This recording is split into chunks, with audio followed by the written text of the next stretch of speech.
Ahoy, mates, and welcome aboard. This week, an 8-country odyssey as we travel to St. Thomas in the U.S. Virgin Islands. Not without me, you don't. Certainly not. If you're a nautical news fan, you know this man, Long John Bafar, nautical news crew correspondent and our long-distance voyager. And last April, Bob and I took a voyage to the U.S. Virgin Islands. Our mission, a meet up with some old friends. Several years ago, we had a series of stories on a Bay Area couple whose dream it was to pack up life ashore and ship out. Ray and Sharon Allen were successful marine surveyors, but working on boats wasn't enough. They wanted to live and cruise on one as well. You may have been watching several years ago when we bid them bon voyage from the docks of the Davis Island Yacht Club. Well, never let it be said the nautical news crew doesn't follow up on its stories. Especially when that story takes us to St. Thomas.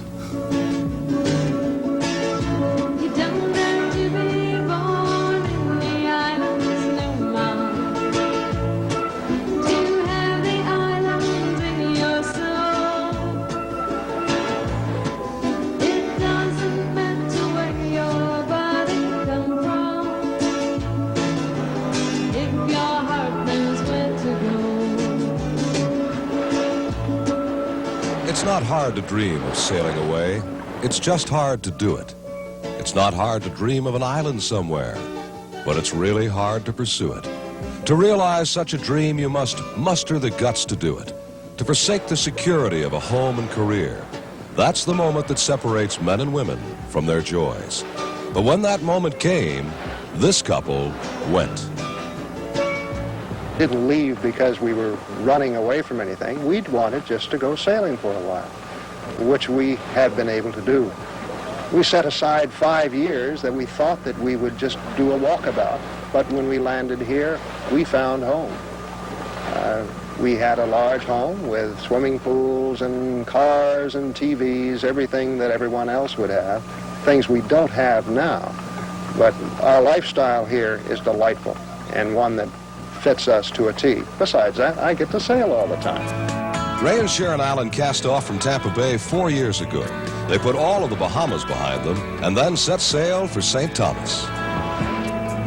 It was here on the harbor of Red Hook that these old friends found them. And dropping everything but sail, they took us across a body of water such as few mainland Americans have ever seen before.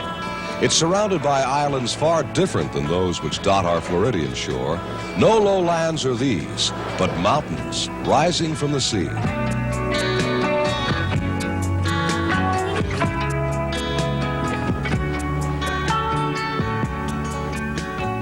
We like to meet people. They're not going to the dentist, you know. They're coming on Winifred to have a good time, and they do. And they're from all walks of life and all parts of the world. It's interesting work.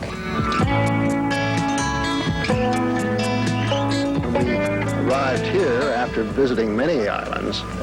It was just so great we had to stop. This is our home now, and we enjoy every minute of it. It's perfect. It's truly America's paradise.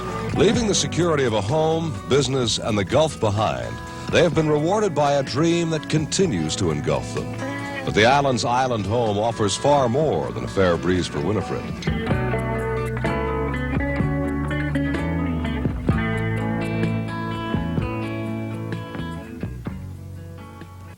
Just shows to go you that dreams don't have to end when you wake up. I'll say, but a lot of insomnia went into that dream. The Allens worked for 4 years, day and night, before they were prepared to put that dream to the test. But it has stood the test of time, and we'll show you another reason why it was worth it when we come back.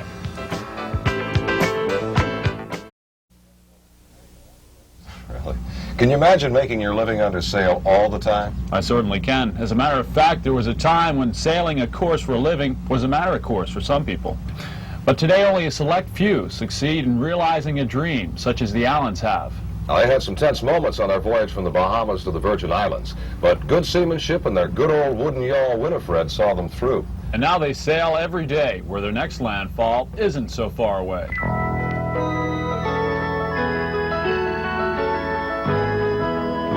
Cruising to the Virgin Islands from Florida is a formidable voyage, but once you are there, there's islands everywhere. The passages from one to another are perhaps too brief, but that's the beauty of it. Under Winifred's full sail, the transit to St. John takes only a small part of the day, providing us with plenty of time to explore ashore or below. And if it's to be below, not much is needed to accomplish the task. Mother Nature has done the work. All we needed were flippers, snorkel, and mask. Then come below and check the world out down under.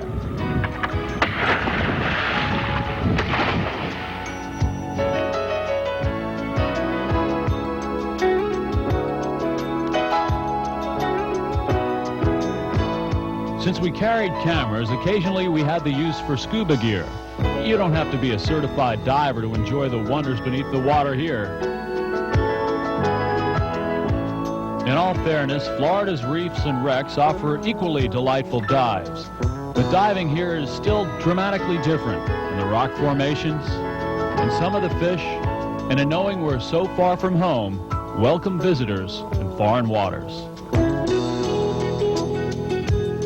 We could have enjoyed the coral and creatures of the Virgin's depths without sailing to St. John, or for that matter, without even getting wet. For on St. Thomas, there's a facility not unlike our own Weeki Wachee, where we can go below the surface inside the complete comfort of a huge cylindrical concrete container. It's just one of the assets of an attraction called Coral World. Like our SeaWorld, scientists are the ones who really run the place, and their priorities are preservation first, profit second. Based on those we talked to, it appears that they're succeeding in impressing their guests with what's worth preserving. Certainly, they have succeeded in making the wonderful world which exists underwater easily accessible to those who might otherwise never get to visit it. I'm a little more relaxed this way. Snorkeling, no matter how much of it I do, I'm a little apprehensive, I'm a little tight. And this way, I'm not worrying about my mask. I don't wonder what that shadow is. It's really neat.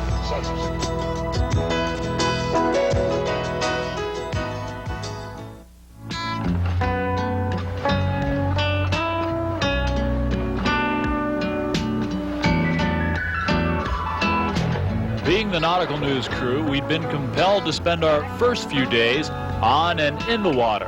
But we were visiting the Virgin Islands as well as the sea which surrounds them. All the islands are beautiful, but St. John is said to be exceptional.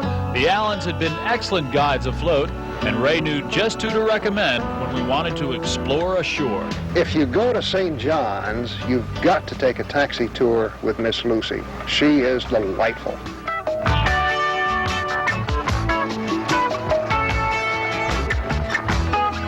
Ray was right. Miss Lucy is unique, all right down to her ride.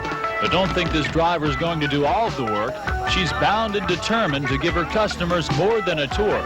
We were in for a thorough education. You know, that was the first missionary or religion to come to these three Virgin Islands. But now we have all the different religions. I'm the teacher to all of my scholars, all right? And I test out my scholars first to see how much you know.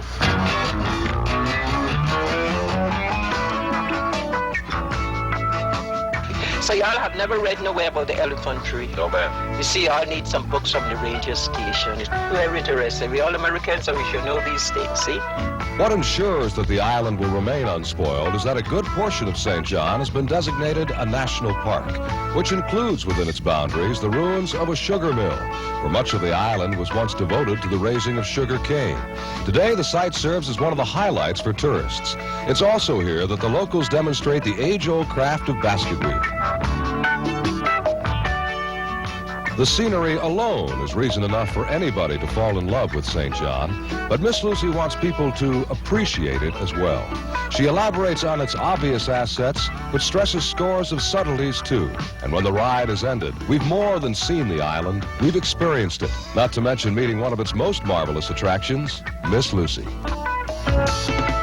Just as well you get up and go back from where you come from. You won't be able to stay in St. John, see? Because everybody's so friendly. See? Well, that sounds like I'd want to stay forever. Oh, that's right. If you hope to avail yourself of a tour under Miss Lucy's tutelage, you better make your reservation soon. That's right, because St. John's most energetic institution is about to retire. At least, she says she is. I don't know, I think she might be as lost without her scholars, as she calls her guests, as we'd have been on St. John without her. So what time's it getting to be? Is that a Rolex? Are you kidding? Well, it's time for the Rolex Regatta in St. Thomas. In 2 minutes.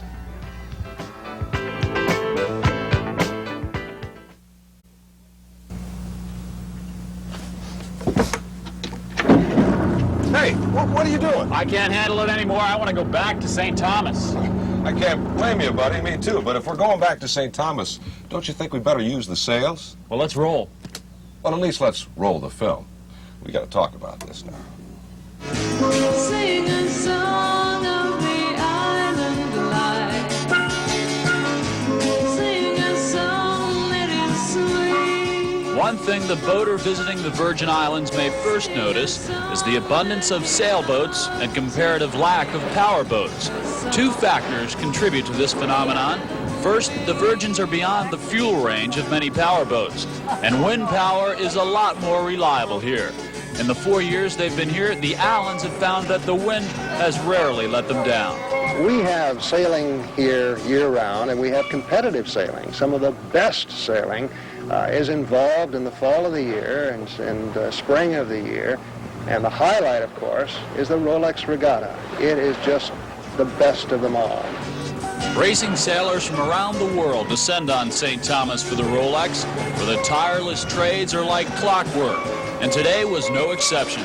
As we jockeyed for position at the start, the wind was blowing a steady 20 knots, perfect for a race on this beautiful Caribbean Sea.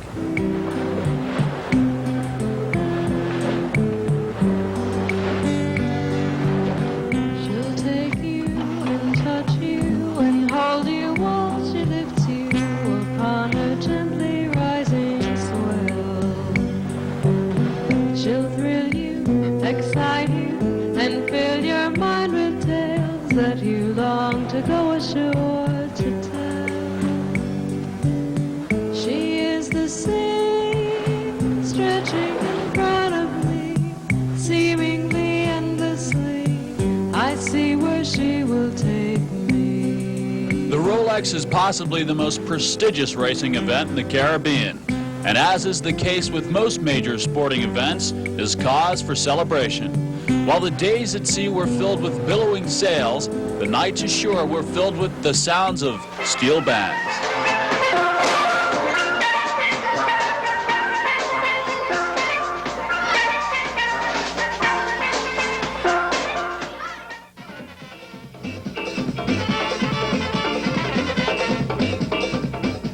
The beat of the islands and the laid-back lifestyle are the two big attractions that lure so many tourists to these shores. St. Thomas is perhaps the most popular of the Virgins, and after taking in the view, you can't help but understand why. This is one of the best views in the whole wide world. And at night, we roll it up and hide it so Jamaica won't get it, because that's probably our foremost competition. For those fortunate enough to visit the Virgin Islands, very few are able to become part of them. But not a lady called Wildflower. She caught island fever and has been singing about it ever since. You don't have to be born in the islands no more to have the islands in your soul. It doesn't matter where your body come from, if your heart knows where to go. Get up in the morning and you look out and there's this gorgeous view. It just sort of affects your mood, I think, and it inspires me to want to write happy songs and songs to make people feel good and appreciate the things that are around them. You don't have to be born in the islands no more to have the islands in your soul. It doesn't matter where your body come from, if your heart knows where to go.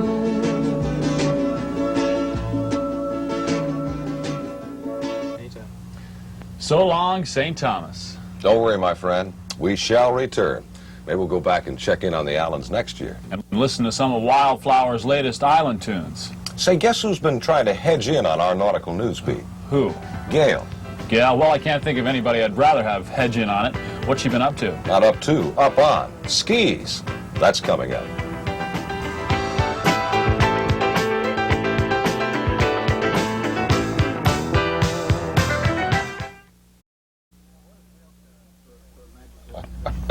What is Gail Saren's famous for? Ah, her fine suntan. That's right, but a couple of weeks ago, she left her lawn chair to take up one of Florida's favorite sports.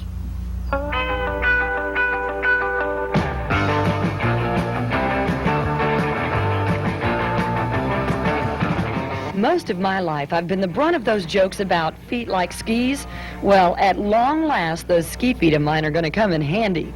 My instructor, Roy Shannon. You're not going to be leaning over. Okay, you're going to be standing up with your shoulders across your knees, right on straight down. Your knees will be bent. Your elbows will be bent. All right? Now, your knees and elbows are like shock absorbers on a car. You start hitting waves, you start going up and down on your knees. Okay? I had a real advantage in making my first trip on skis hanging onto a boom, a metal bar off the side of the boat. I suggest if you have that option, take it. This is not the most comfortable position I've ever been in. Okay, I'll give you a little tension on the throttle. I'm going to give you a little speed now. I was a little surprised just how easy it was to get up out of the water. Next, Roy attached a pigtail to the boom, just to give me the feel of hanging onto a rope. It also gives you a little more sense of the balance you'll need.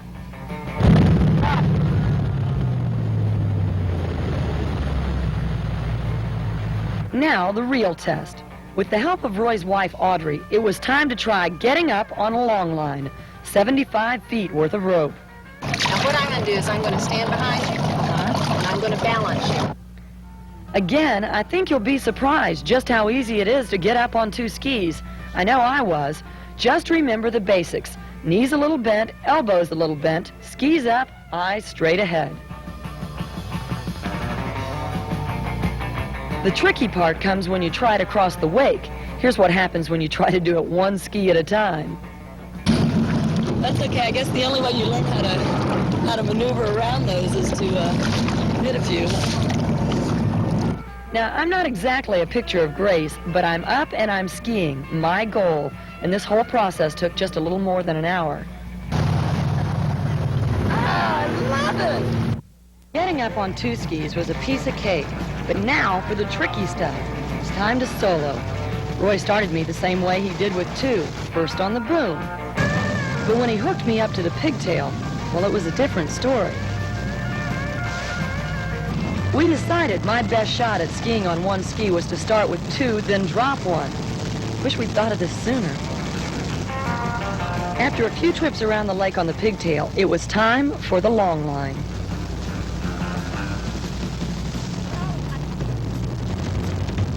Little different back there, isn't it? A little bit, yeah. Not quite so much control. There definitely is not as much control as with two. The real key is keeping the ski in front of you in the middle of your body. Avoid putting too much weight on the back of the ski. And let the boat pull you. Don't try to muscle it. So, what's next, you ask? Your foot goes in, about right in front of your toes, out, toes up. Keep your toes up all the time. All right, now you put pressure on it. You keep putting pressure on it, the water will hold you up. The more pressure you put on that, the lighter this foot's going to get. And pretty soon, this ski is just going to go right on behind you. And so, with those words of instruction from Roy Shannon, I was ready to give this thing they call barefooting a try. I used to ski with no bindings. This is what happened.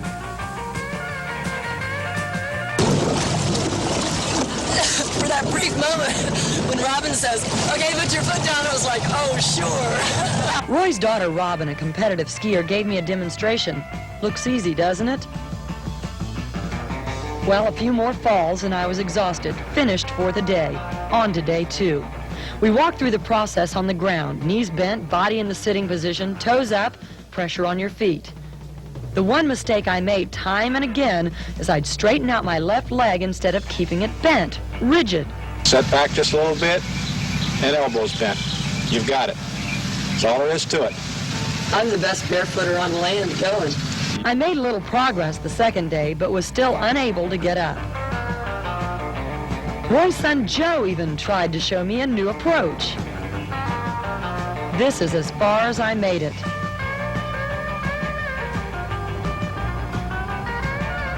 Well, this is as close as I came to barefooting. I'll have to slow it down or you'll miss it.